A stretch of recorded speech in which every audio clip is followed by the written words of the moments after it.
ஆதியாகமம் 19ஆம் அதிகாரம்.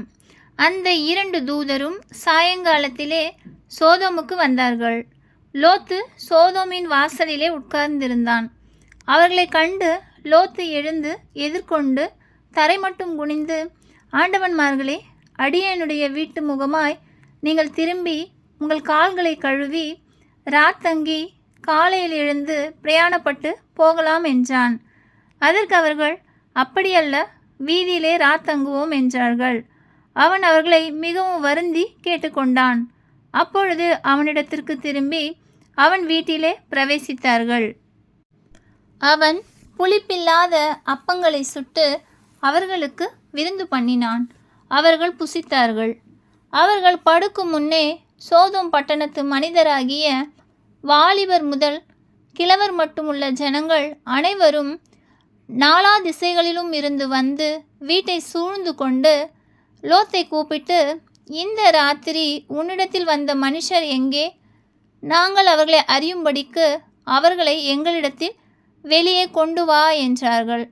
அப்பொழுது லோத்து வாசலுக்கு வெளியே வந்து தனக்கு பின்னாலே கதவை பூட்டி அவர்களிடத்தில் போய், சகோதரரே, இந்த அக்கிரமம் செய்ய வேண்டாம்.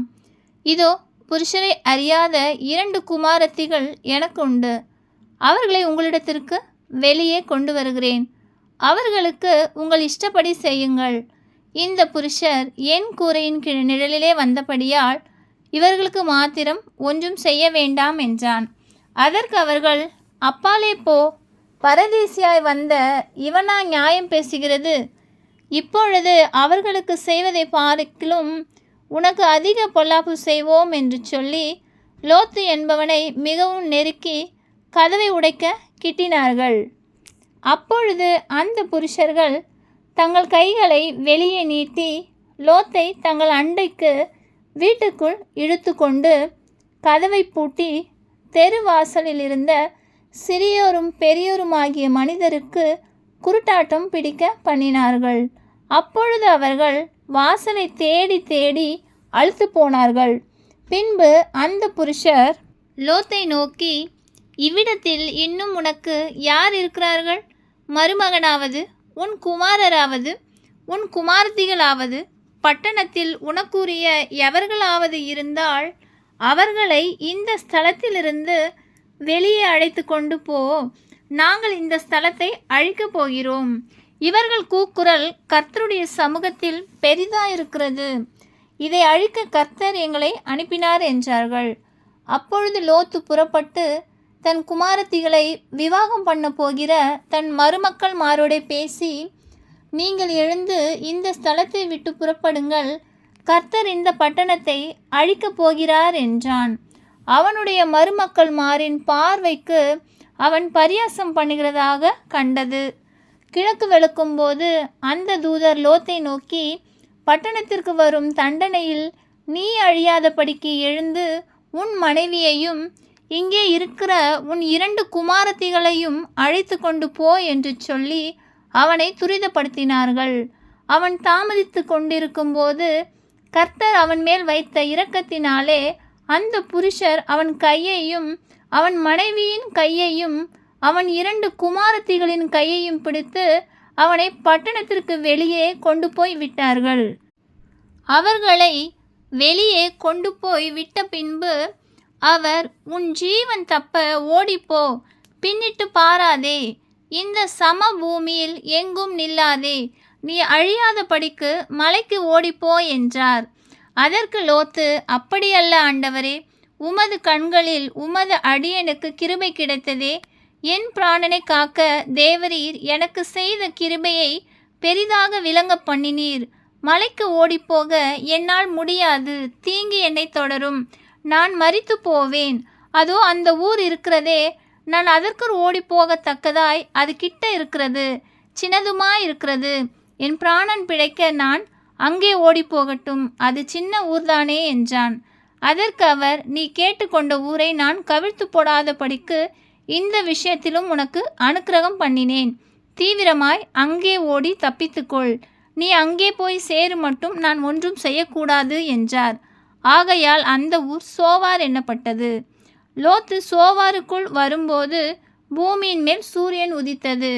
அப்பொழுது கர்த்தர் சோதோமின் மேலும் கொமோராவின் மேலும் கர்த்தராலே வானத்திலிருந்து கந்தகத்தையும் அக்கினியையும் வருஷிக்க பண்ணி அந்த பட்டணங்களையும் அந்த சம பூமி அனைத்தையும் அந்த பட்டணங்களின் எல்லா குடிகளையும் பூமியின் பயிரையும் அழித்து போட்டார். அவன் மனைவியோ பின்னிட்டு பார்த்து உப்புத்தூணானாள். விடியற் காலத்தில் ஆபிரகாம் எழுந்து தான் கர்த்தருக்கு முன்பாக நின்ற இடத்திற்கு போய் சோதோம் கொமோரா பட்டணங்களின் திசையையும் சம பூமியாகிய தேசம் முழுவதையும் நோக்கி பார்த்தான். அந்த பூமியின் புகை சூளையின் புகையைப் போல எழும்பிற்று. தேவன் அந்த சம பூமியின் பட்டணங்களை அழிக்கும்போது தேவன் ஆபிரகாமை நினைத்து லோத்து குடியிருந்த பட்டணங்களை தாம் கவிழ்த்து போடுகையில் லோத்தை அந்த அழிவின் நடுவில் இருந்து தப்பி போகும்படி அனுப்பிவிட்டார். பின்பு லோத்து சோவாரிலே குடியிருக்க பயந்து சோவாரை விட்டு போய் அவனும் அவனோடே கூட அவனுடைய 2 குமாரத்திகளும் மலையிலே வாசம் பண்ணினார்கள். அங்கே அவனும் அவனுடைய 2 குமாரத்திகளும் ஒரு கெபியிலே குடியிருந்தார்கள். அப்பொழுது மூத்தவள் இளையவளை பார்த்து, நம்முடைய தகப்பன் முதிர் வயதானார். பூமி எங்கும் நடக்கிற முறைமைகளின்படியே நம்மோடே சேர பூமியிலே ஒரு புருஷனும் இல்லை. நம்முடைய தகப்பனால் சந்ததி உண்டாகும்படிக்கு அவருக்கு மதுவை குடிக்க கொடுத்து அவரோடே சயனிப்போம் வா என்றாள். அப்படியே அன்று இரவிலே தங்கள் தகப்பனுக்கு மதுவை குடிக்க கொடுத்தார்கள். மூத்தவள் போய் தன் தகப்பனோடே சயனித்தாள். அவள் சயனித்ததையும் எழுந்திருந்ததையும் அவன் உணராதிருந்தான். மறுநாளிலே மூத்தவள் இளையவளை பார்த்து, நேற்று ராத்திரி நான் தகப்பனோடே சயனித்தேன். இன்று ராத்திரியும் மதுவை குடிக்க கொடுப்போம். நம்முடைய தகப்பனால் சந்ததி உண்டாகும்படி நீ போய் அவரோடே சயனி என்றாள். அப்படியே அன்று ராத்திரியிலும் தங்கள் தகப்பனுக்கு மதுவை குடிக்க கொடுத்தார்கள். அப்பொழுது இளையவள் எழுந்து போய் அவனோடே சயனித்தாள். அவள் சயனித்ததையும் எழுந்திருந்ததையும் அவன் உணராதிருந்தான். இவ்விதமாய் லோத்தின் குமாரத்திகள் இருவரும் தங்கள் தகப்பனாலே கர்ப்பவதியானார்கள். மூத்தவள் ஒரு குமாரனை பெற்று அவனுக்கு மோவாப் என்று பெயரிட்டாள். அவன் இந்நாள் வரைக்கும் இருக்கிற மோவாபியருக்கு தகப்பன். இளையவளும் ஒரு குமாரனை பெற்று அவனுக்கு பென்னமி என்று பெயரிட்டாள். அவன் இந்நாள் வரைக்கும் இருக்கிற அம்மோன் புத்திரருக்கு தகப்பன்.